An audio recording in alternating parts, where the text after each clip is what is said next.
สาธารณรัฐประชาธิปไตยประชาชนลาวและออสเตรเลียได้เฉลิมฉลอง 35 ปีของการร่วมมือการค้นคว้าด้านกสิกรรมและได้ประกาศการลงทุนใหม่จำนวน 15 ล้านดอลลาร์ออสเตรเลียเพื่อส่งเสริมการพัฒนาการกสิกรรมแบบยืนยงและความมั่นคงทางด้านเสบียงอาหารในระยะยาววันที่ 5 มีนาคม 2026 ที่นครหลวงเวียงจันทร์ลาวและออสเตรเลียได้เฉลิมฉลองการร่วมมือครบรอบ 35 ปีในการค้นคว้าวิจัยด้านกสิกรรมโดยการให้เกียรติเข้าร่วมของท่านลินคำดวงสวรรค์รัฐมนตรีกระทรวงกสิกรรมและสิ่งแวดล้อมท่านนางเมแกนจอนส์เอกอัครราชทูตออสเตรเลียประจำลาวพร้อมโดยภาคส่วนเกี่ยวข้องทั้งลาวและออสเตรเลีย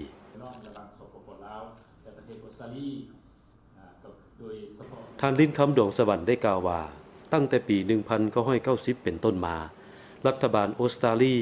โดยผ่านศูนย์ค้นคว้ากสิกรรมสากลประเทศออสเตรเลียหรือเอเชียได้ร่วมมือกับกระทรวงกสิกรรมและสิ่งแวดล้อม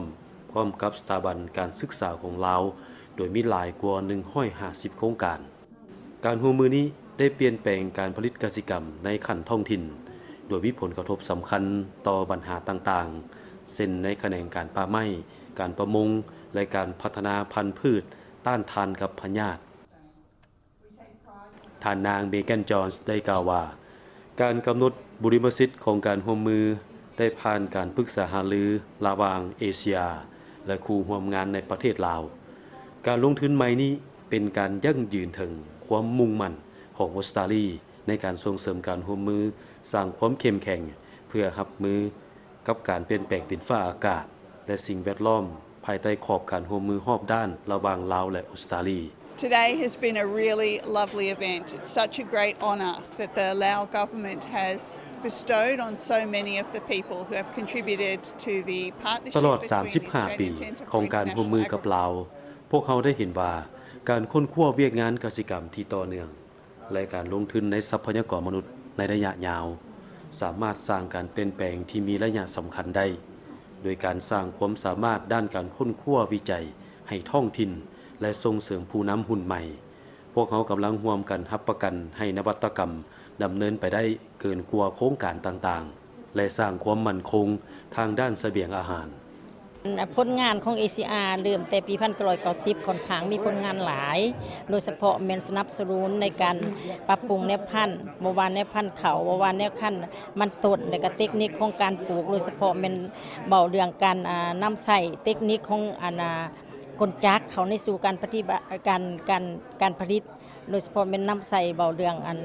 รถไถบ่หรือว่าแม่นเบาเรื่องจักรเกี่ยวเขาจักรฝัดเขาทั้งหลายแล้วก็ขยายพื้นที่หน้าที่ว่าเป็นให้น้อยให้เป็นพื้นที่ใหญ่เหมาะสมกับเทคนิค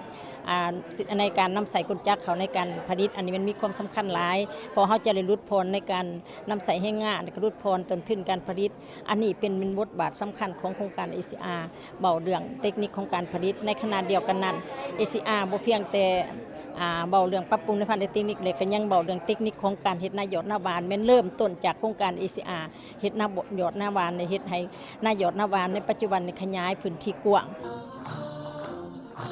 จุดเด่นหนึ่งของความร่วมมือ 35 ปีแม่นการพัฒนาทรัพยากรมนุษย์นักค้นคว้าวิจัยของลาวหลายกว่า 50 คนได้สัมผัสการศึกษาระดับปริญญาโทและปริญญาเอก